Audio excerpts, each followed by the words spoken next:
Of Q broadcast, it's taking the world by storm. People are cutting the cord to their high cable bills and moving away from streaming services like Netflix, Hulu, and others for something better. Q broadcast. For just $60 a month, you'll get access to every channel you could ever want, including HBO, Cinemax, and Stars.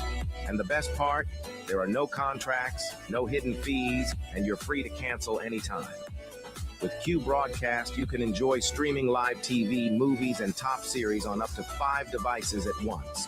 Whether you're at home or on the go, Q Broadcast makes sure your entertainment is always at your fingertips. Imagine being able to watch all your favorite channels from anywhere, anytime, without any restrictions. We're talking about thousands of movies, hundreds of TV series, and a huge library of live channels, all in one place. And don't forget video on demand and pay-per-view events. Those are included at no extra cost, so you'll never miss a big event again. Now, take a second and think about your current cable bill. You're probably paying anywhere between $100 and $300 every month, locked into long-term contracts and hit with surprise rate increases. With Q Broadcast, that's a thing of the past. It's just $60 a month. No contracts, no extra fees, no hidden costs, and no price hikes. Why juggle multiple subscriptions like Netflix, Hulu, and cable when Q Broadcast gives you everything you need in one convenient package? People everywhere are switching to Q Broadcast, saving money and getting more content than ever before. So, what are you waiting for? Click the link in the description and sign up for Q Broadcast today. Just $60 a month, no contracts, no hidden fees. It's time to take control of your entertainment and start streaming smarter.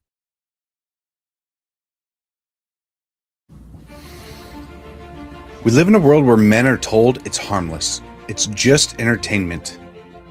But let's stop lying to ourselves. Pornography destroys. It weakens your spirit. It dulls your drive. And it robs you of what real intimacy is supposed to be. Every click is a step away from the man you're supposed to be. We can't call ourselves leaders if we are slaves to a screen. As someone that is prior service, I know all about discipline. And discipline isn't out there, it's within your mind.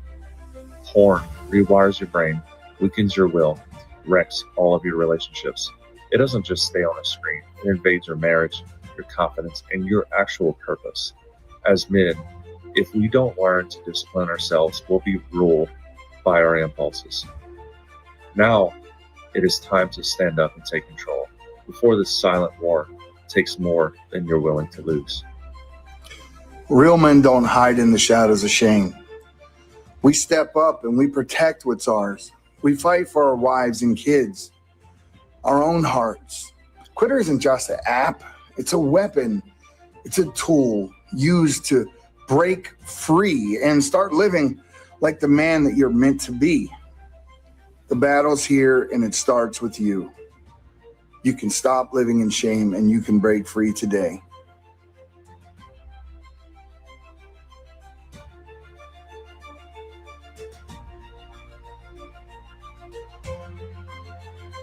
Of Q Broadcast, it's taking the world by storm. People are cutting the cord to their high cable bills and moving away from streaming services like Netflix, Hulu, and others for something better. Q Broadcast. For just $60 a month, you'll get access to every channel you could ever want, including HBO, Cinemax, and Stars. And the best part, there are no contracts, no hidden fees, and you're free to cancel anytime. With Q Broadcast, you can enjoy streaming live TV, movies, and top series on up to 5 devices at once. Whether you're at home or on the go, Q Broadcast makes sure your entertainment is always at your fingertips. Imagine being able to watch all your favorite channels from anywhere, anytime, without any restrictions. We're talking about thousands of movies, hundreds of TV series, and a huge library of live channels, all in one place. And don't forget video on demand and pay-per-view events. Those are included at no extra cost, so you'll never miss a big event again. Now, take a second and think about your current cable bill. You're probably paying anywhere between $100 and $300 every month, locked into long-term contracts, and hit with surprise rate increases. With Q Broadcast, that's a thing of the past. It's just $60 a month. No contracts, no extra fees, no hidden costs, and no price hikes. Why juggle multiple subscriptions like Netflix, Hulu, and cable when Q Broadcast gives you everything you need in one convenient package? People everywhere are switching to Q Broadcast, saving money and getting more content than ever before. So, what are you waiting for? Click the link in the description and sign up for Q Broadcast today. Just $60 a month, no contracts, no hidden fees. It's time to take control of your entertainment and start streaming smarter.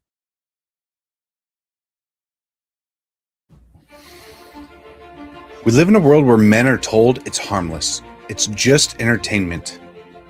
But let's stop lying to ourselves. Pornography destroys. It weakens your spirit. It dulls your drive.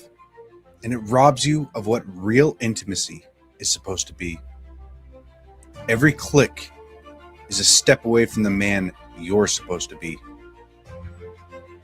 We can't call ourselves leaders if we are slaves to a screen.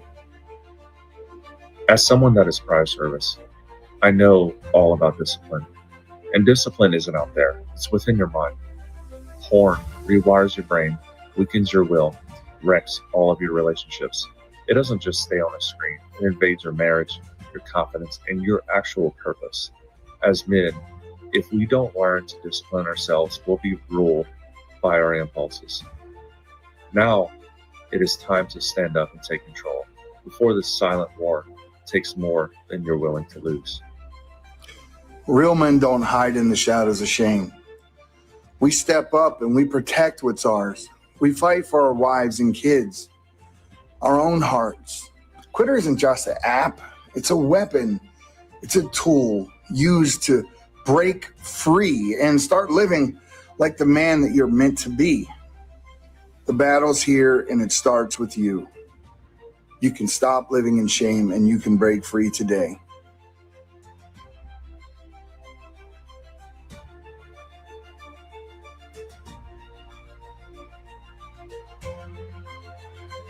Of Q Broadcast, it's taking the world by storm.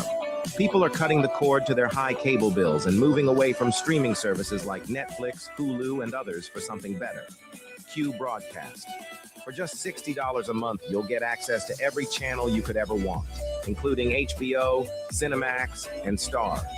And the best part, there are no contracts, no hidden fees, and you're free to cancel anytime. Here at the Anomic Age, we know that these times of uncertainty are stressful. It is incumbent upon all of us to put our fears first and bow down to government tyranny.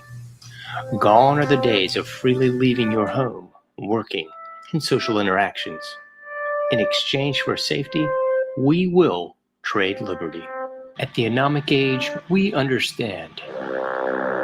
However, just in case you want to get off your knees and stop being a sniveling coward, check out the John Age Project at anomicage.com.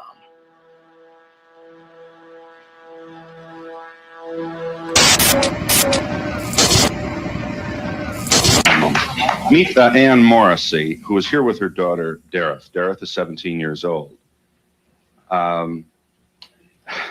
Morrissey, I don't have to tell you that most parents would be extremely depressed if their daughter came home one day looking like this. I assume that was your response shock, anger, depression? What was it? I was extremely angry. I really went bananas. Yeah, how old was she when this happened? Possibly 13, 14 years old. We're talking like it's a disease, isn't it? Well, yeah. How did she explain it to you, Mrs. Morrissey? there was very poor communication until we went into counseling. And it almost broke up our family. But through counseling and Serena, I can understand it better. What do you understand?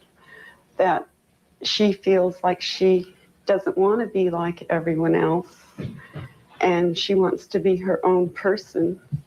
And through the dress code and her lifestyle, she's expressing this. It doesn't conform with our rules, but we're learning to cope, and it's a very, very difficult thing. Extremely difficult. Dareth, let's let you talk for yourself. You're from Long Beach, California. I just can't handle being like everybody else because that's what everybody else wants, you know. Just because somebody else does something does not mean that I have to do it. You know, I have my own morals and ideals, and I go by them. Are you drug-free, Dareth? Yes, I am. Is this a political statement then? Do you have some misgiving about the society that you see? Yeah, there's a lot of problems, you know. A lot of the people are really aware of what's going on, you know, and I don't like it, you know. There's a lot of problems. What? I don't like the way society is based. What bothers you? Give us some of the misgivings you have. The rich, the poor, the people starving, the wars, you know. Why can't, you know, everybody just get along and just live their life?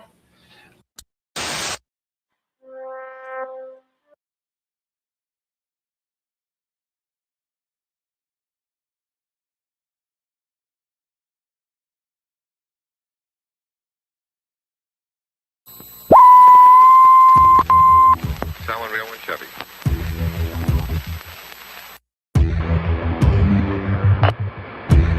Propagating truth in a world of lies. You are listening to the John H. Project.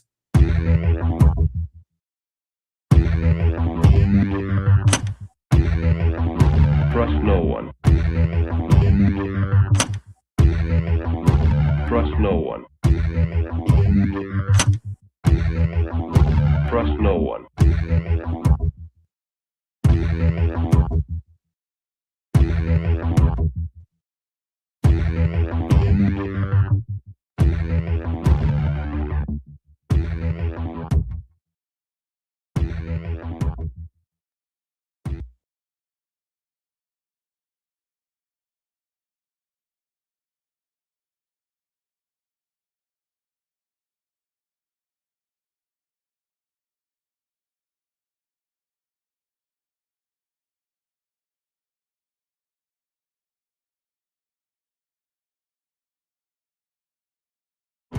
Trust no one.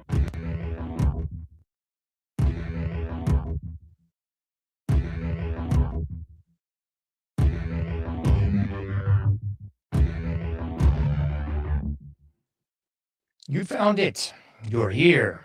You're headlong down the runaway train that is the Anomic Age, and I am your host, John H. Happy to be back with you once again, taking you into the dark side of the AM and hailing proudly from the coastal plains of the Old North State. I'll be your tour guide this evening as we take a somewhat satirical journey down the path of murder, destruction, mayhem, and the extermination of human life on this planet, a forced march into obsolescence, thrust upon us by a global Luciferian death cult of pedophiles. Check out anomicage.com.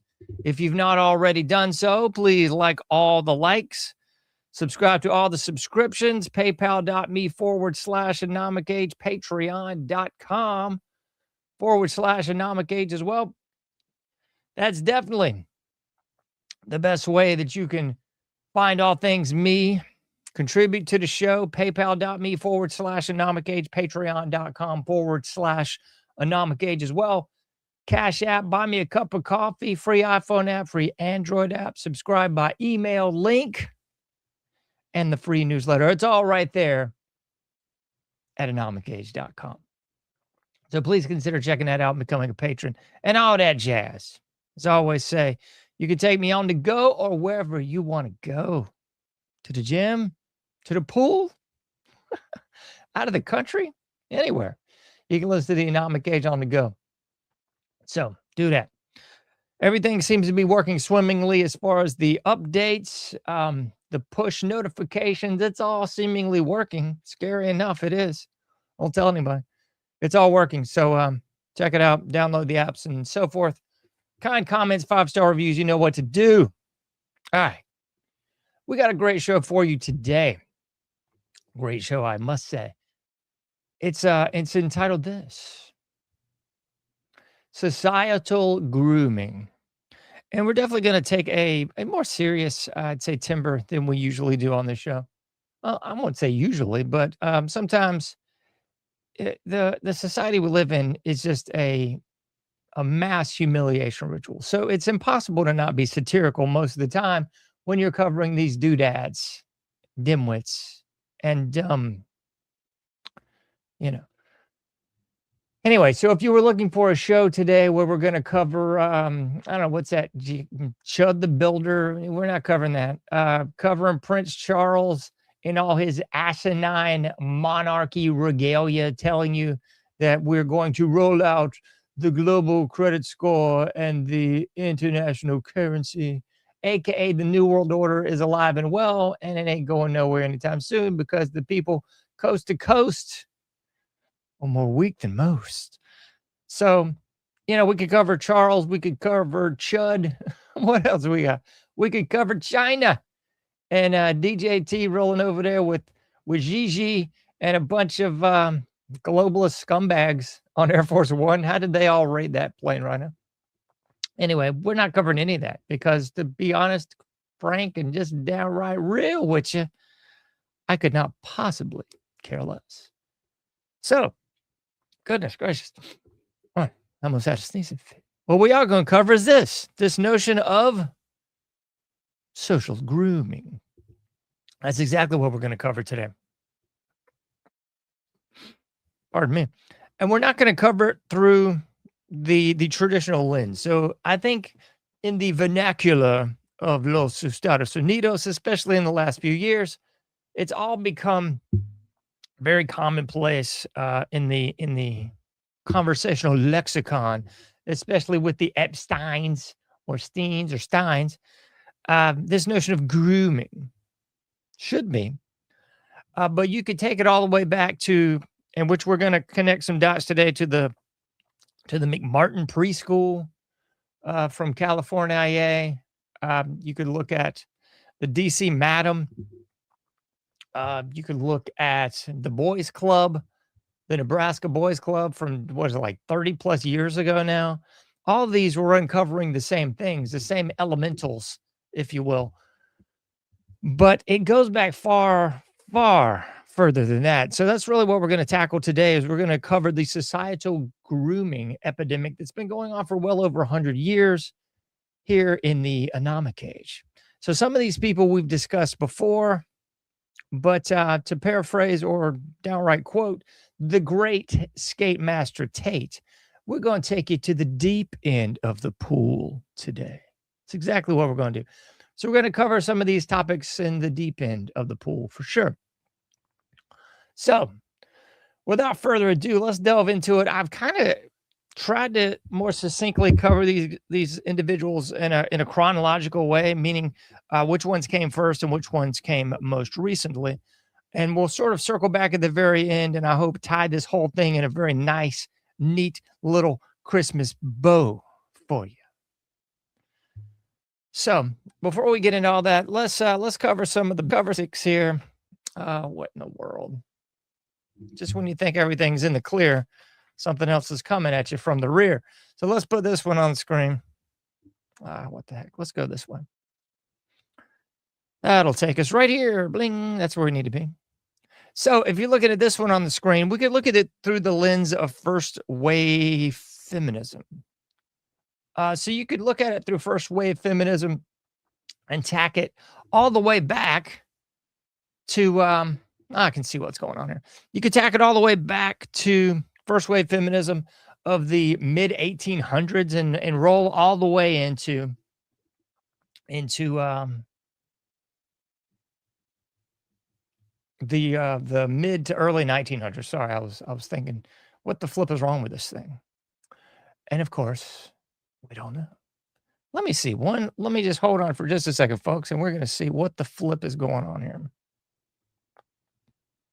Okay, let me see here. Yep, let's take that off. Let's put that on. There we go. It's real funny, folks, that oh boy, I'm not even going to say it. I'm not going to say it, folks. I'm not going to say it. let's do all the tech support like just live on the show right now. I mean, why not? Why wouldn't we do it live on the show right now? Let's see. That's fine. We'll just pull it just like that and we'll roll it all the way over. That's fine. It's okay. No need to get hostile. No need to act rash. Because we're going to get the graphics on the screen that we actually want, and it's going to be fine, just like that. So while talking about first wave feminism, we could go all the way back to the mid 1800s, and we could look at some of these ladies on the screen, and we take you all the way back to 1920 and the 19th Amendment. But we're not going to go that far back. I'm just giving you sort of the prequel to all this. So when you look at first wave feminism, it was all about equal rights, man. It was all about voting rights and economic rights and having the same rights and rights, right? Susan B. Anthony, all these clowns that you would probably remember if you took a history class in the 1950s. I'm sure if you took one now, they won't even cover these people at all. So first wave feminism, you get all that good stuff. And everybody gives a deep exhale and says, oh, goody. Women have the right to vote. It's 1920. We got the 19th Amendment. Oh, boy. Man, things are looking up. Not so fast. Because that's really going to take us into our first rung of this satanic death cult of pedophiles ladder. So when I intro the show every week, twice a week, on Tuesdays and Thursdays at 11:30 p.m. Eastern Standard Time, and I say a global satanic death cult of pedophiles, that's not hyperbole. That's not just talk. That's just not me pulling a bunch of lovely adjectives and superlatives out of my rear to intro the show. That's exactly what we got going on. So we're going to tackle that today, and we're going to take it back to 1910. 1910, we got Dr. Magnus Hirchfeld. That's him. So we got this gentleman on the screen. Well, let's put him on the screen in the big view because we need to see this joker too. Don't gasp because this thing is scary on the screen for you. And this is coming directly from Museum of Jewish Heritage, a living memorial of the Holocaust. And this one's entitled Transgender People, the Nazi State, and the Holocaust. Disgusting, I know. So we got Dr. Magnus Hirchfeld, 1910. This is the first guy, a Jewish individual from Germany. So every time I get criticism for saying transvestite or trannies, don't criticize me, criticize Dr. Magnus Hirchfeld. So in 1910, Magnus Hirchfeld coined the term transvestite. And whenever I hear this, I immediately get taken back to the 1983 classic, Peter and the Test Tube Babies, the lovely song before everyone became completely retarded, the song Transvestite. Lovely chorus in that one. I won't play it for you. I might get a strike. Transvestite. But anyway, so you got Magnus 1910 giving us the term transvestite, but wait, there's more. We got by 1919, he had begun and founded and started this lovely Institute for Sexual Science. Almost had a Freudian slip and said, oh boy. A lovely other things they did in the early 19 teens in Germany. The first state-recognized ID pass. You see, at that time, it was illegal to be a homosexual and illegal to be a transvestite without your ID pass. They had trans certificates. Oh, yeah. Trans certificates. Without this, you could be arrested. And this was primarily in the democratic, note the D, Weimar Republic. Yeah, this is the same Weimar Republic that was completely belly up after World War II, in which case you get the often referenced people going to the store with a wheelbarrow full of monies in the Weimar notes just to buy a little bit of bread because the inflation was so high. And we're going to see that sooner or later in the Weimar Republic of los Estados Unidos. You can see a lot of parallels and similarities here. So this was all going on. The trans IDs and certificates were being granted in the Weimar Republic. But wait, there's more. because we often hear about Berlin and the Berlin Wall, but you're not getting the whole story, because right about this time in the 1919 and beyond, because we already had Hirchfeld beginning his Institute for Sexual Science. This is the first transgender surgeries. This is the first legitimization, quote unquote, in popular culture and vernacular of trannies. So this was Hirchfeld in 1919 and 1910, which takes us into Berlin. So what was going on in Berlin? Berlin in the 1910s was a hub. This is coming straight off the Museum of Jewish Heritage, a living memorial to the Holocaust. It was a hub, I tell you, for the trans community. You see, people think that there's something new, novel, and innovative in the 2000s. But no, folks, there's nothing new under the sun, as the biblical reference will tell you from King Solomon. There's nothing new under the sun. This was all going back then too, folks. So at that point in time, Berlin was a hub of transgenderism. They had the famous cabaret club El Dorado. Spooky.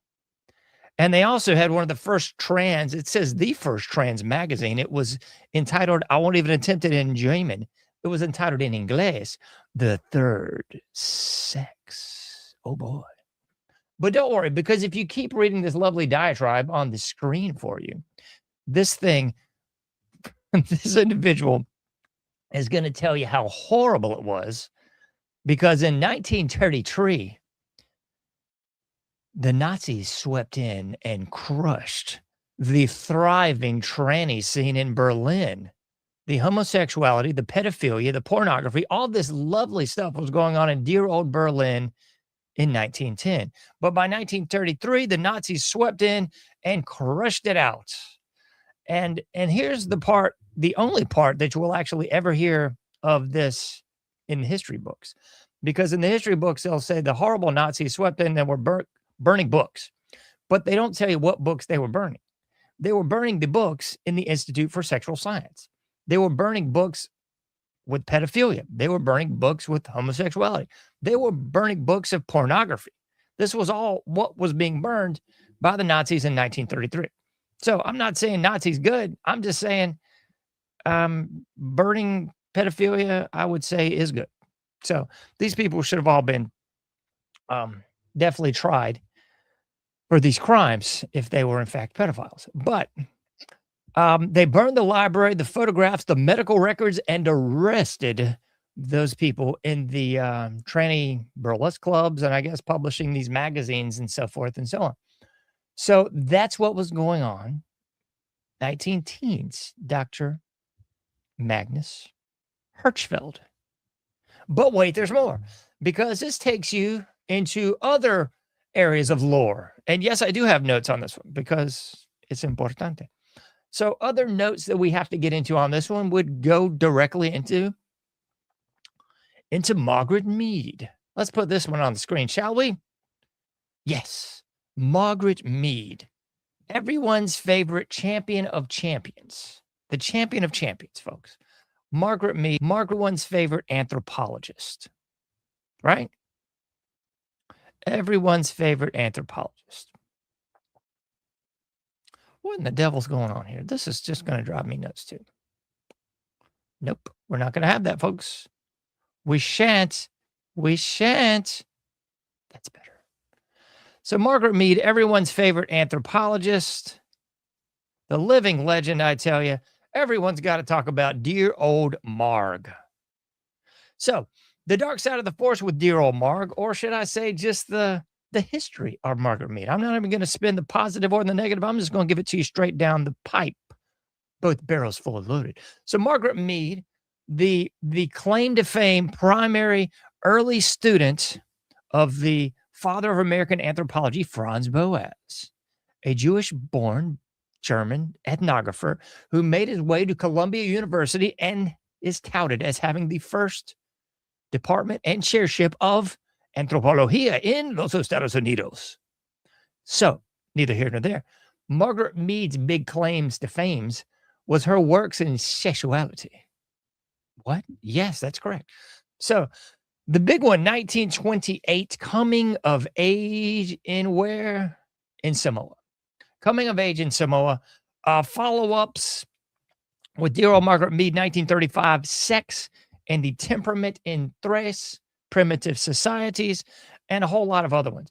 And you're going to see a running theme with several of these individuals. So I'm just going to point this out first with Mark, and we'll roll it into all these other individuals too. Because in doing so, we will point out how aptly the various propaganda arms of the mainstream media were used to sway and coerce and change public opinion, moving the Overton window from what was accepted and what was deviant, and interchanging the two between what was deviant and what was accepted by the end of the century. So Margaret Mead, 1928, coming of age in Samoa, going out into the Samoan Islands and studying sexuality in the islands. So she was touted as a great anthropologist, a women's rights activist. She was bisexual. She had 3 different husbands and several different female partners. She was a monthly contributor to Red Book magazine, as well as a plethora of other mainstream magazines. So she really transcended, the academic journals, and it was to push an agenda. It was to push the free love, pre-sexual revolution agenda. See, this began over in Germany, in the Weimar Republic, and it spread, this insidious infection, across the pond and here, there, and everywhere, and to where we see it today. The normalization, the standardization, and legitimization of deviance in society. So Marg was pushing this early on in 1928, coming of age in Samoa. This highly critical work was the cornerstone of all her work, really. If you flash forward about 70 years, 50 years, I guess, and he's still doing it today, I believe, if he's still alive. The anthropologist Derek Freeman basically went out there and did a restudy of her work and said, yeah, it's kind of balderdash. She didn't know the language. She didn't live with the people. And she basically got chumped by the native peoples. The native peoples, the women is what she was primarily working with, was basically just joking around with Margaret and saying, oh, yeah, it's open sexuality here. We do whatever we want. There's none of these mores, taboos, or standards that we would have in Western society. It's all open, man. It's all free love, 1928 version. But Derek Freeman's restudy of her work said, nah, not so much. Maybe she was just bamboozled by the native peoples. But either way, her work was used to normalize this free love, open society. Do what thou wilt shall be the whole of the law. Yeah, that guy's going to come up too. Do what thou wilt shall be the whole of the law. Remember him? All these people are going to come up again and again. Aleister Crowley, folks, in case you didn't put that piece of the puzzle together. So, but the big takeaway from this is the normalization of this in the mainstream periodical. So this was pushed in women's magazines early 1900s. And we already know that propaganda, the book Propaganda, remember that one? The literal blueprint for all this. Edward Bernays, Sigmund Freud's nephew, Edward Bernays, wrote the book Propaganda, which was used to push torches of freedom early 1900s, hand in hand, pun intended, with the women's suffrage movement and the first wave feminism of women's rights. Women need to smoke too. So Edward Bernays had these bimbos out there with their cigarettes in the parade, touting torches of freedom. This is emblematic of our liberty. Libertas. Morons, folks. Are you seeing how this is all being transmitted like an infectious hantavirus into the mainstream of the society? Hope you are, because this is how the Overton window is moved. It's not moved all at once. It's moved incrementally, slowly, but surely. From one deviant to the other acceptable. So that's Margaret Mead. So much we could look at with her. Oh, I forgot this one. She was also employed by the Rand Corporation from 1948 to 1950. The Rand Corporation, folks. Yeah. She was touted with having to study Russians and how they react and interact with authority. That was definitely Margaret Mead, too, employed by the Rand Corporation. How strange, isn't it? You should definitely look into, I don't have time to cover it today, but look into Project Camelot. This was also 1960s, 1964, if I'm not mistaken. No notes on this one. It was from America University. Project Camelot was basically using social sciences, academicians, primarily anthropology, sociology, psychology, economics, and political science, if I'm not mistaken. These various social sciences were being used to better understand the Vietnamese and how to take over, how to use them, how to coerce them, how to win hearts and minds. That was Project Camelot. The American Anthropological Association, I believe it was about 30 years ago, came out and did like this whole study of Project Camelot and came out staunchly opposing it. And social scientists should never, I tell you, be employed by the government and using that data to harm or hurt or exploit people in times of war. No. Ironic, isn't it? When the female figurehead, the patriarch of anthropology, Margaret Mead, was employed by the Rand Corporation for well over 10 years. So that was Margie Marg, in case you're nasty. But wait, there's so much more, isn't there, folks? Because we got number 3, Alfred Kinsey. Alfred Kinsey, folks. Can we put this one on screen? Split screen, shall we? Alfred Kinsey, 1953, Time magazine cover. Alfred Kinsey, come on down. We've got another bisexual for you. Yes, Alfred Kinsey. So they still have a building named after this pedophile at Indiana University, Bloomington, Indiana. Oh boy, the state of basketball, the state of the Indy 500, and the state of pedophiles named Alfred Kinsey.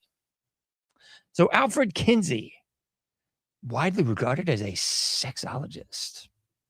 He was actually an etymologist. He was trained in etymology. He was trained and had his PhD in bugs, folks, etymology. So he went from studying the sexual behavior of bugs and parlayed that into the sexual behavior of people. Very bizarre, isn't it? Very, very bizarre. So that's old Alfred. No, we don't want him on there. We want Alfred Kinsey. Where is that lovely individual? He's such a lovely guy. Oh my. Let's just switch back over here. We don't need to see Mark. We got Alfred. So let's give you a rundown on old Alfred Kinsey, shall we? So, Alfred Kinsey, huh? Good grief.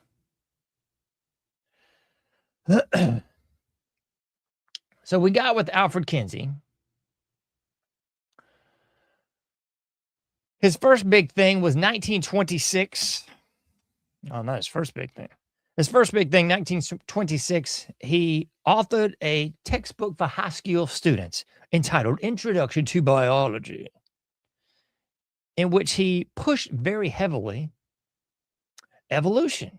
Oh boy, 1926, and we're pushing evolution to high school kids. What do you think that's going to do in a matter of 30, 40, even 50 years? You think it's going to move the Overton window just a little bit? Yeah, that was Alfred Kinsey, 1926. And he didn't just do it at a glance. He did this wholeheartedly, whole hog, if you will, pushing evolution to the high school students. As I always say, K through indoctrination, college, university, weaponization. Yeah, Alfred Kinsey. So, and like I said, he wasn't pushing this sort of on the ad hoc level. He was actually demeaning people that didn't believe in evolution. How dare you not believe in evolution? Oh boy. By 1933, you see these dates are paralleling quite well, don't you? Weimar Republic, Margaret Mead, Alfred Kinsey. 1933, he first discussed sexual practices with a colleague. And at the time, he was studying the gall wasp sexual practices. And by the end of 33, he'd come up with a Kinsey scale, 0 to 6, 0 being heterosexual, and 6 being homosexual. These were purely hetero, purely homo, and in betwixt and between, there's somewhere in the middle. You could fall. What else we got? 1935. He was definitely picking up steam, and he was leading talks discussing, the ignorance of sexual structure and physiology. That was the problem, you see. Everybody was just ignorant. And you see this running theme in the cult of academia, K through 12 indoctrination, college, university weaponization, where they love to talk down to the plebs. They love to talk down to the plebs. It's the old technocracy thing all over again. You see, the plebs are just too stupid to understand, but luckily the academicians are there to talk down to the slave class and bring them in the fold and move that Overton window over there. That's the game plan, folks. So we got Alfred Kinsey by 35.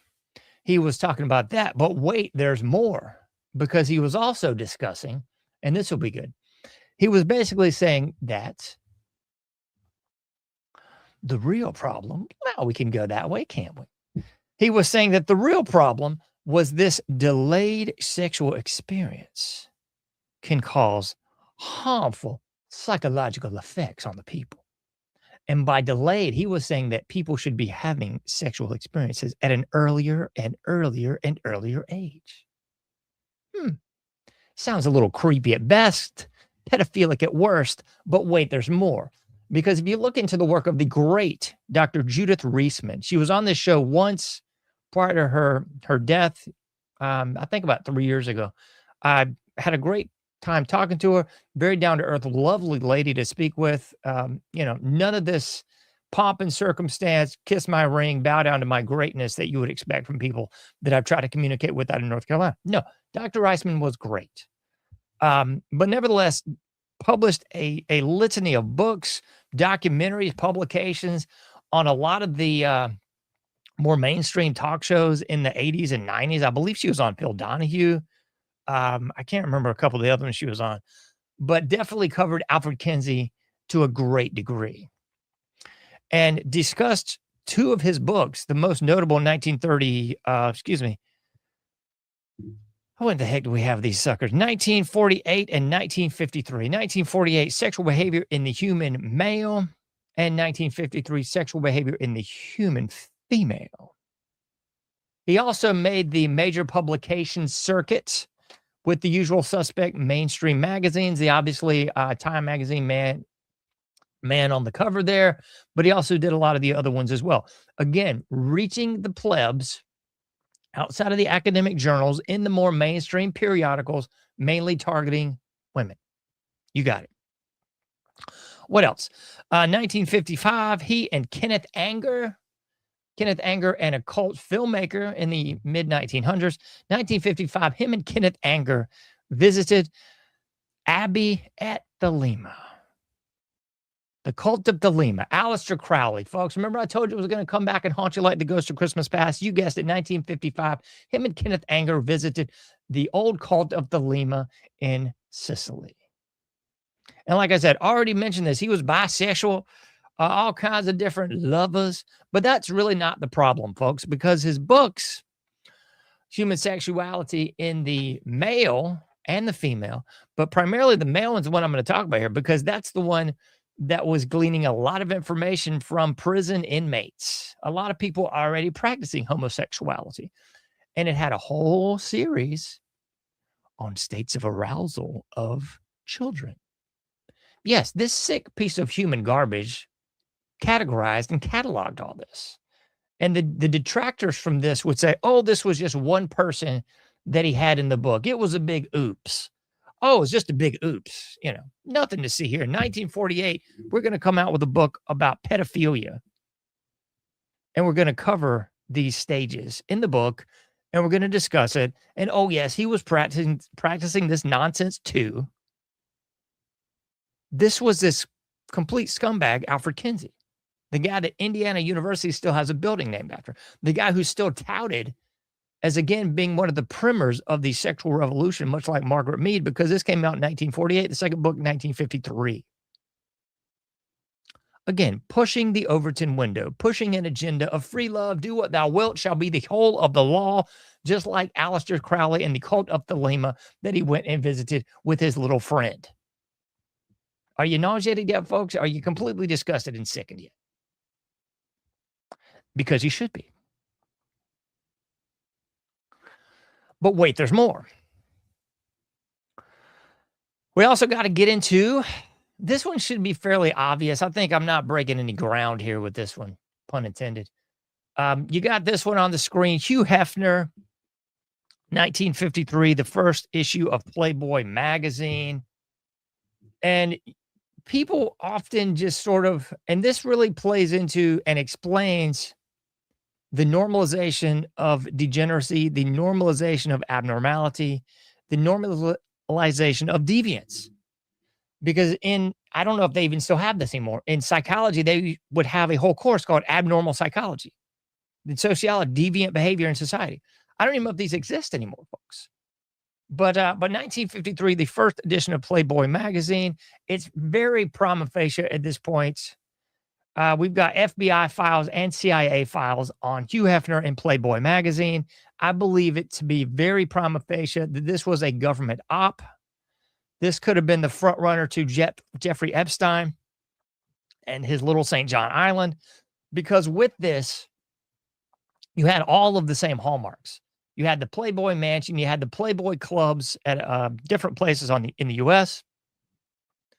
Playboy Mansion, most notably, was basically like the front runner to Jeffrey Epstein's island.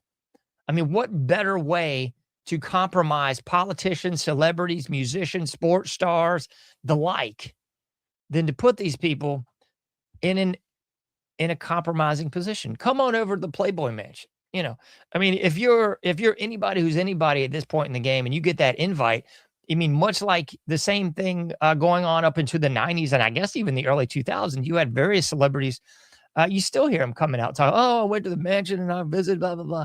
I mean, this was just, it became popular culture. Pornography and hedonism became popular culture by the 2000s and the 90s as well. So this became normal. This became commonplace, folks. This was just the way it was. There's songs about this. There's tons of interviews about this. There's articles from Playboy magazine with all these different celebrities and sports stars and politicians even. All this was just commonplace, folks. They were putting articles in with the pictorials. I mean, this was just normalizing the same stuff that we've been talking about. So I would suffice it to say that, yeah, Hugh Hefner and Playboy magazine were tied hand in hand with the government. It was a psyop. It was Jeffrey Epstein Jr. Playboy Mansion was a great place to get all these people together. 9 times out of 10, I can almost 100% guarantee that they were compromised at these parties. You're going to tell me that there was no photographs going on. There was no filming going on. There was no recording of any type going on at these facilities. I ain't buying it for a single solitary second. But even if you do, oh heavens, I even had that pulled up. That's just sickening. Even if you do, this one's straight from People magazine, and this is just a sort of rerun of what came out in 1997. Playboy claims secret underground tunnels under the mansion. Yeah, under the mansion, folks. And it goes on to discuss some of the people that were involved in possibly having tunnels connected to their house. So you got Jack Nicholson, Warren Beatty. You got, let me see, I'm sorry. You got Warren Beatty, Jack Nicholson, James Caan had secret underground tunnels from their home to the Playboy Mansion. So all this was just commonplace, folks. Commonplace. But wait, there's more, because in case you missed it, I already covered this. I covered the McMartin preschool, which ties directly into the Finders case. The Finders case where they were exposing trafficked children in Florida to D.C. There was a pipeline. FBI files were just released, I believe it was like 5 years ago. The McMartin preschool and the Finders case. The Finders case and the McMartin preschool. So the McMartin preschool was in California, in which they claimed, and this was highly touted and investigated by Ted Gunderson, who was the head of the FBI in California at the time. He went back after the place was torn down, of course. Always the crime scenes always destroyed. Went back, did archaeological investigations, found the tunnels, found the evidence of what the children had claimed. Underground tunnels. A whole bleep of a lot like the underground tunnels from the Playboy Mansion to these various Hollywood mansions in California. But don't worry, there's no trafficking going on. There's no pedophilia. There's no children being harmed at all. This is just normal. This is commonplace, right? So the Finders case, again, trafficking children on the East Coast. Primarily, this was in Florida and D.C., but it's certainly not exclusively to those locales. You got to look at the Nebraska Boys Club from the early 1990s, where once again, you had children being trafficked from the boys club to politicians to DC. Don't worry, because most of those children were just inexplicably had an overdose, committed suicide, you know, the usual suspect kind of deal. Finder's case, no one knows what happened to these kids. McMartin preschool case, most of these kids, I believe, are still alive and well. Some of them have recounted, some of them saying it's legitimate. We don't know, but what we do know is what we're getting from People magazine, from people coming straight out of Playboy magazine. If you look at this, and it's, let me see if I can pull this one up. Not in Reader View. Let me close Reader View so I can show you the actual map here. There we go. Reader View showing you the map here. And this map is credited courtesy of Playboy. So this map is right here showing you the tunnels within the Playboy mansion. Nothing to see here, though, I'm sure. Nothing to see here. No connections, no ties. Hugh Hefner, Playboy magazine, CIA, FBI, nothing to see here, folks. You're just a satanic conspiracy theorist if you buy even a little bit of it. But wait, there's more. It just gets worse, really. It just gets so much worse. I've covered this guy before on the show, but I don't think I've covered this in-depthly, and I certainly haven't tied all these things together for you, which I hope to do by the end here. So we got to talk about this guy, John Money. Dr. John Money, if you're nasty.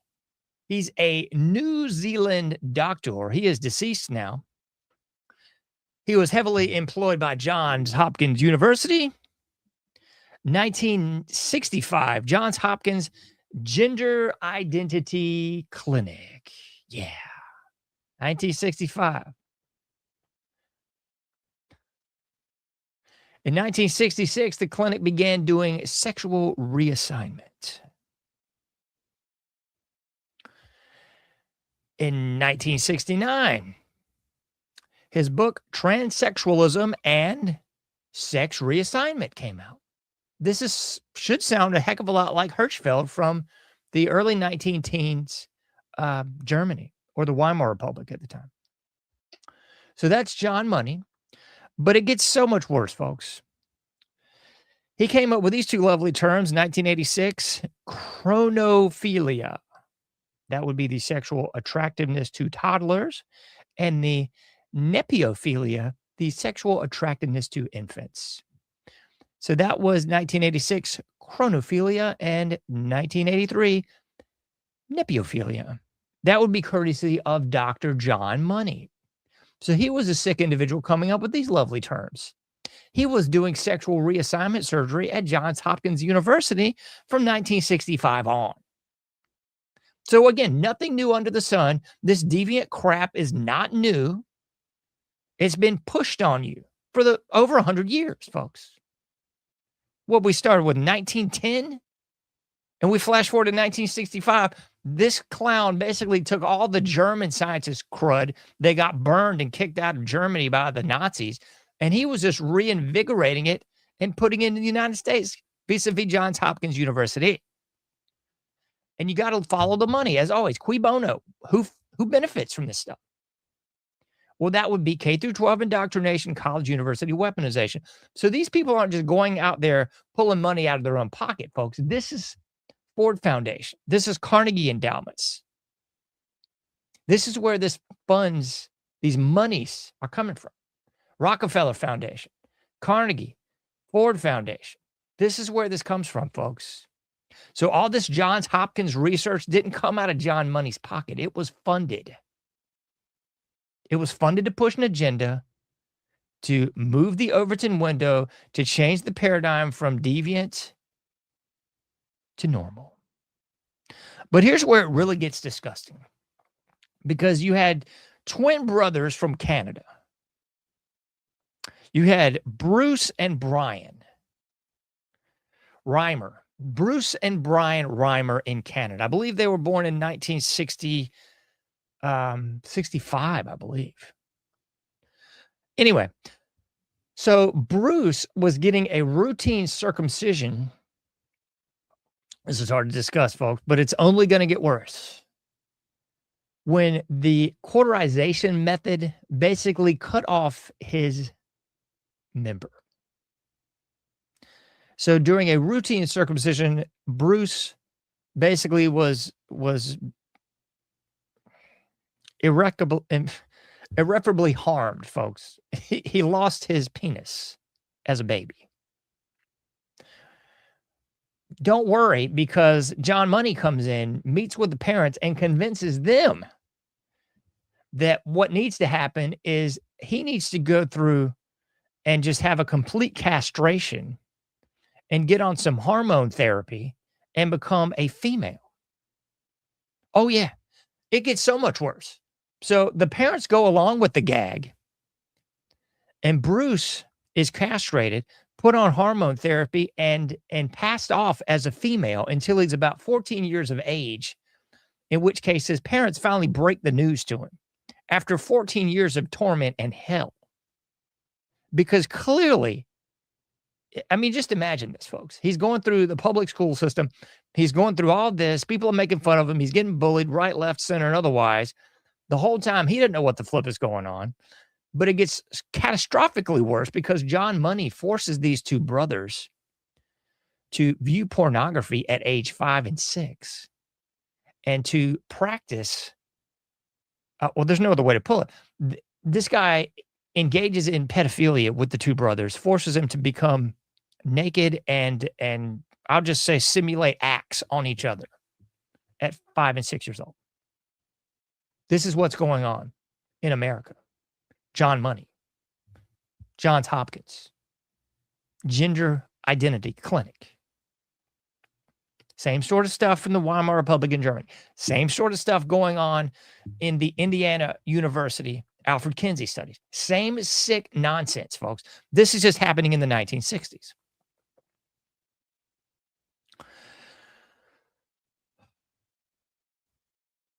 So Bruce's brother, Brian, again, the two brothers are participants in this, participating in the pedophilia, participating in all this nonsensical, just ghastly activities, folks.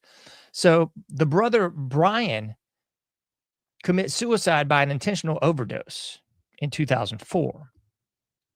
And that same year, after the age 14, Bruce rejects all this femininity. He takes hormones. He goes through a mastectomy. He tries to live a normal functioning life as a male because that's what he was all along. He rejected the female identity from the jump. Dr. John Money tried to say, oh, everything was great. Everything worked out fine. He was publishing articles on this sick nonsense saying it was great. Of course, to normalize this agenda for the general public to get more people in the cult to cut off their wee-wees. Okay? That's what's going on here. So by 2024, Brian commits suicide, and not too long after, his brother, who went through the castration of the whole 9 yards, Bruce, also commits suicide via shotgun. His wife ended up leaving him. He lost his job. He lost everything. He had to quit school because of the ridicule and bullying. But it was actually 1997, John Colapinto from Rolling Stone, and this is 1997. I'll put this on the screen for you. This is when this article first came out. It was kind of the expose piece exposing John Money and exposing just this horrific nightmare that these two twin brothers had to go through at the hands of this pedophilic criminal. Just a complete nightmare here, folks. So that will trace us all the way into 1997. And thankfully, I'll go ahead and say this. You can like it or don't like it. Alfred Kinsey's dead. Margaret Mead's dead. John Money's dead. Hugh Hefner's dead. All the scumbags that we just talked about are dead. Oh, it goes without saying, the first Jewish scientist, he's dead too. Hirchfeld, dead. So all these people that were pushing these dastardly deeds, these nefarious agendas for well over 100 years have all gone out to pasture. But the dark side of the force is their agendas have not. 1910 to 1997 and beyond, this mess has been promulgated, normalized, standardized, and subsidized. Subsidized by who, John? Subsidized by you. Subsidized by the taxpayers. Subsidized by the Carnegie Endowment, the Ford Foundation, the Rockefellers. Subsidized by your tax dollars. Let me underscore that again. So when people look out at this dystopian present, this hellish 1984 Brave New World nightmare that we live in, make no mistake, it didn't start 10, 15 years ago. It didn't start with Barack Hussein Obama. Didn't start with George Bush. Didn't start with Biden. It started way longer than that, folks. Way longer than that.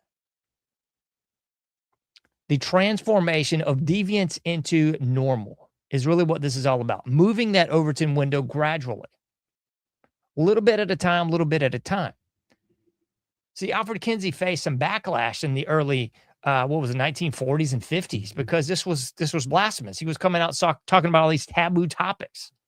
And he was pushing the agenda like, oh, we need to get more information about this. You know, that's the problem. People just don't know enough. They're just ill-informed about how sexuality works, you know, as if people just figured this thing out yesterday. This hasn't been going on since Adam and Eve, you know, thousands of years, but people somehow just don't know enough. We need an academician to come tell us plebs what's going on. And by what's going on, we need to have, what is it? Kinsey was pushing sex at an earlier age. Margaret Mead was pushing bisexuality, homosexuality. Same thing Kinsey was pushing. Same thing Hirchfeld was pushing. Guess what? Same thing Dr. John Money was pushing. Same thing Hugh Hefner was pushing. Hedonism. Hedonism, folks. That's what's up. That's what it's all about. It's not the hokey pokey. It's about hedonism. Hokey pokey. Maybe that's a euphemism for hedonism. You never know. But that's really what's up, folks. That's putting it all succinctly in a nice little bow. Me tie the bow off. Tie the bow off, John. Just tie the bow off. So when you look at the complete nightmare that we live in today, what was it? The last one was Jamie Presley. The one before that was the American Pie girl. I heard a couple of days ago Hillary Duff perhaps starting her own OnlyFans channel too. So all this normalization of hedonism. See, all this stuff was once upon a time, you know, it would show up late night on Cinemax and you'd squint through the lines, or, you know, showed up in a brown paper bag, or showed up at these various stores that were off the beaten path. Now this is all normalized, standardized, subsidized, folks. It's all on your computer. It's all on your phone. It's all on TV. It's all on the podcast. It's all on the live stream. It's all everywhere, folks. It's all normal now. Everything that they tried to convince the general public over 100 years ago normalized is now normalized. Now your big-time celebrities are now not so big-time. They're just on OnlyFans like everybody else. Just being whores for whore's sake. That's it. Nothing new under the sun. Once again, folks, nothing new under the sun. Same old song, folks. Same old song. So that's exactly what this is. It's the normalization of immorality. And if you push back against this, they flip the script. You see, what is now deviant is to be normal from 100 years ago. What is now deviant is to be someone who comes out and says, yo, we don't need to do all this. We don't need to sexualize children. We don't need to have like 1,000 channels of pornography at the drop of a button here. We don't need to have just everything and anything sold as sexualized. That's not good. But, you know, then you're a square, then you're abnormal, the normal word of hedonism. That's really what we're at. We're at Sodom and Gomorrah has been normalized. So if you dare speak out about the homosexual agenda, well, you're just a square, man. That's conservative, right-wing thinking. You must be one of them Trump supporters. No, I'm just a normal human that thinks this is terrible. That's what this is really all about, folks. And I see this every single day. I mean, I don't even think I repost these anymore. It's so commonplace now. It's so commonplace now.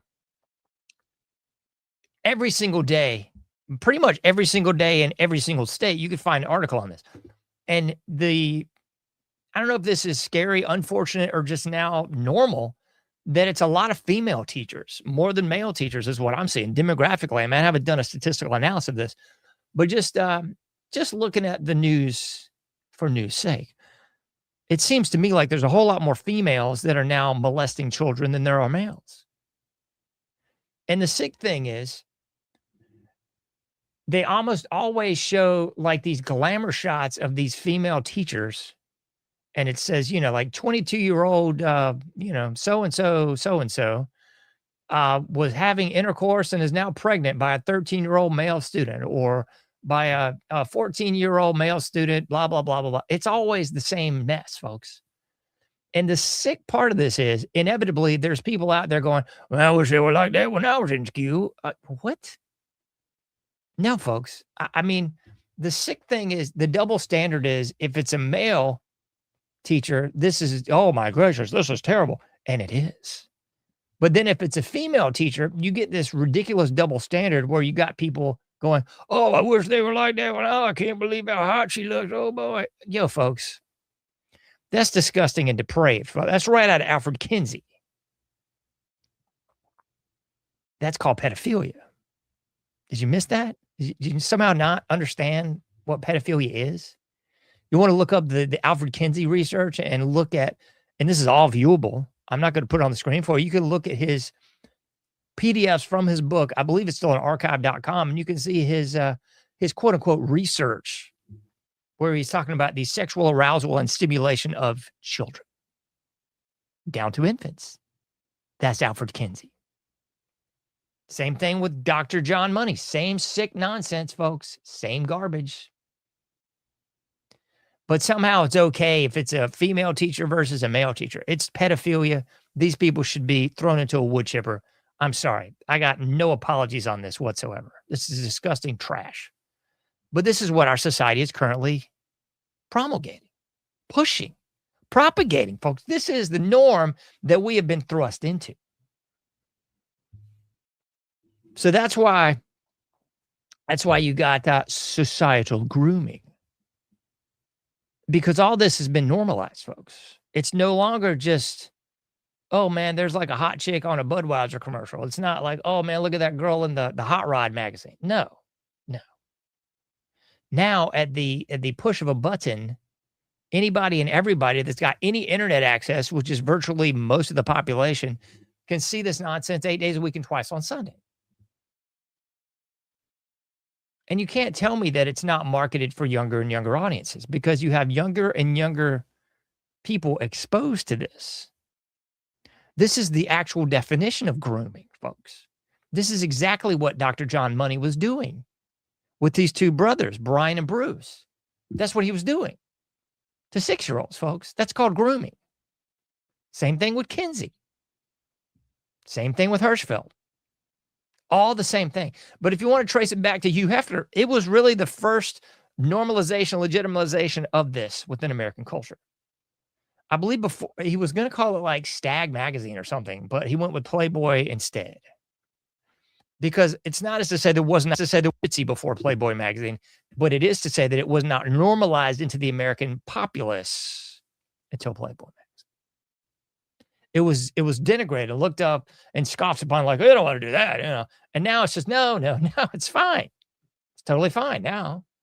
I mean, totally fine in 1960, and even more socially acceptable in 2026. So everything that Playboy began to integrate into our society is now actually just viewed as like hokey. So Playboy is like, oh, it's so vanilla, it's so hokey. It's just like, looking at a Sears catalog in the lingerie section or something. That's how hokey it is now. Because everyone's become desensitized, demoralized,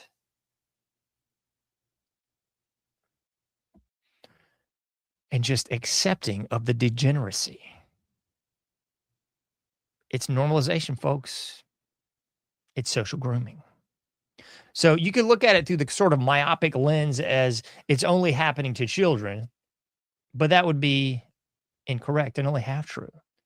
Because the grooming has gone on, not just with children, but with the society at large. Society at large is where this is really affecting people, folks, because you got to go way back. You got to go to the inception of this. You got to go to Hirchfeld. You got to go to Kinsey. You got to go to all these different people that we mentioned to really properly understand how this works. Because culturally, societally, we have been groomed as a nation since Hirchfeld. Somebody saying, that wasn't here, that was Germany, John. Folks, please understand, everything that came out of Germany came here. Operation Paperclip, the rat lines, that's just the obvious stuff, folks. It's just the obvious stuff. All that critical theory, all that lovely stuff that everybody was talking about 10, 15 years ago, that came out of the Frankfurt School, Frankfurt, Germany. The word kindergarten means child garden. All the tenets of our public education system that we loathe today, well, not all of them, but a lot of them came from the Frankfurt School. All that critical race theory, critical gender theory, critical up your rear theory, Frankfurt School.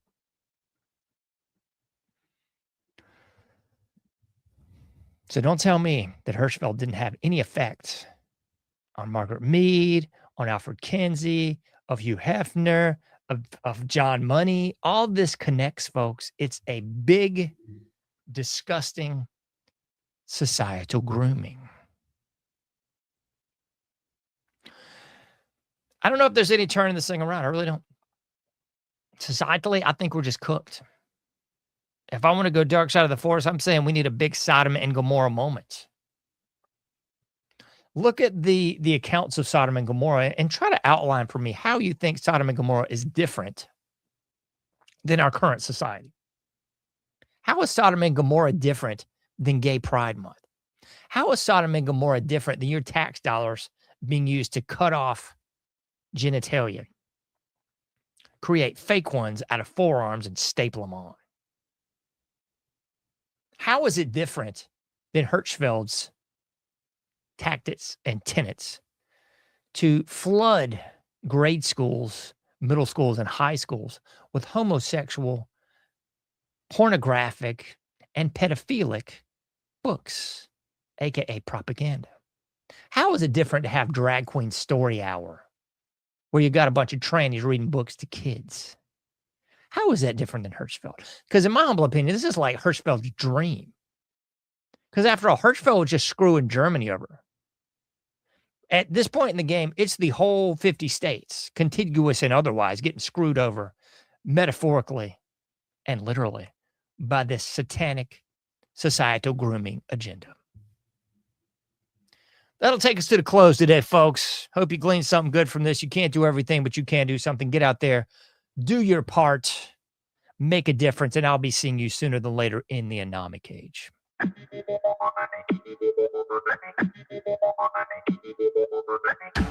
Thank you for listening to The Anomic Age, a John Age project. For past shows, further info, and to comment, go to anomicage.com. That's ANOMICAGE.com. Till next time, thank you for listening to The Anomic Age.